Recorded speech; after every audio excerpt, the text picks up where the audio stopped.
I'm Dave Mustaine, I'm Glenn Drover. and we're from Megadeth. We're here at Andy Sneap's place in Belper in Derbyshire, the United Kingdom, here with Guitar One. We're going to show you a lot of stuff behind the scenes right now. Come join us. Okay, this is my rig here. I have a very simple rig for guitar players that have enormous rigs. I think that you're just wasting a lot of time and money, especially when you start to tour. You got to travel with all of that freight, which is absolutely ridiculous. I used to use a Marshall power amp, similar in size, weighed 5 times as much as this. So with 2 of these rack-mounted amplifiers, I can now take 10 of the Line 6s versus the Marshalls, and they sound better. This amplifier was made specifically for me. It's a Dave Mustaine signature model that they're considering introducing. If not, they're all mine and you can't have any. It's modeled after a 1967 Marshall Plexi with some other plugins that we used while mixing, and it has 4 channels on it.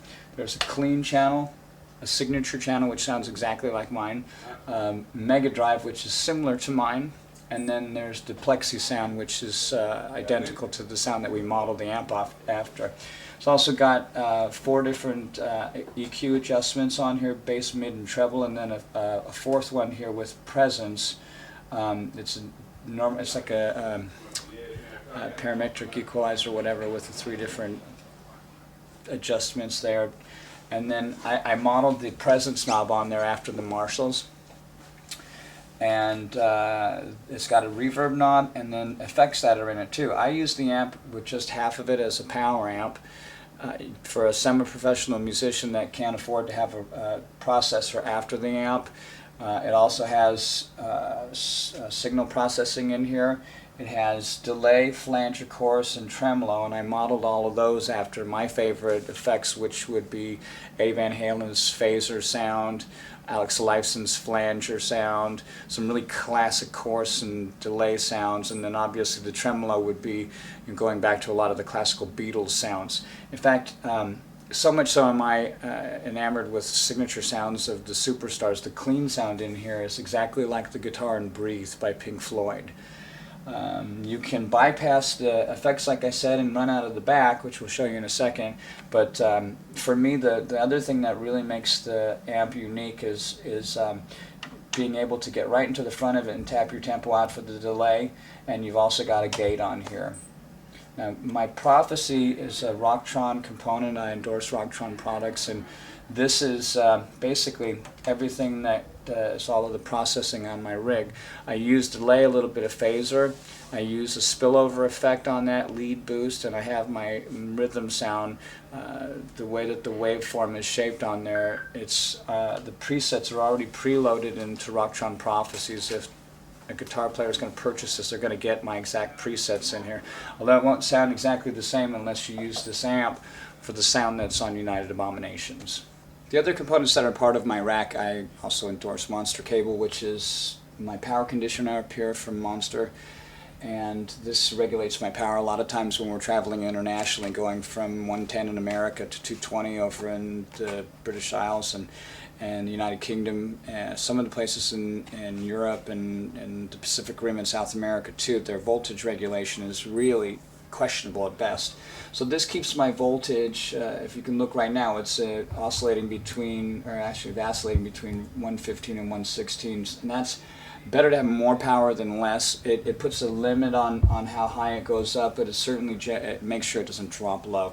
The next thing that's in my rack is a Shure UR40 with the it's the wireless receiver that I use. I use Shure products for my microphones and for my transmitters and receivers for my guitar and my vocals, which I think is the absolute best product that you can buy. If you're a musician at a professional level, I would suggest that you go with Shure. I've tried every other company that makes wireless products and I found them wanting. The other thing that I use in here is Whirlwind multi-selector because of the guitar switches, and the transmitters all have their separate frequencies, and we just switch in between the frequencies on the guitars. This is a hardwired spare. If the rack goes down because of radio frequency being stepped on in the buildings, we go to a spare that's on a cable, which I don't like using because I feel like a dog on a leash. And then there's the mute when we're switching guitars. So that's basically the front of my rig. This is the back of my rig, and it's pretty self-explanatory, which is one of the things I love about the simplicity of using this amp. This is the leash that I talked about, and power lead on the side. Each one of the boxes that we travel with is wired really clean like this. We have all of the connectors for the different components here. Here's the wiring for the pedal board, power supplies down on the bottom, and then each one of the power amps here, you can look straight through into the switcher. Here's the Shure, and these are the prophecies in here. Each one of these amplifiers in the back are set up for as much as it possibly can be to be user-friendly.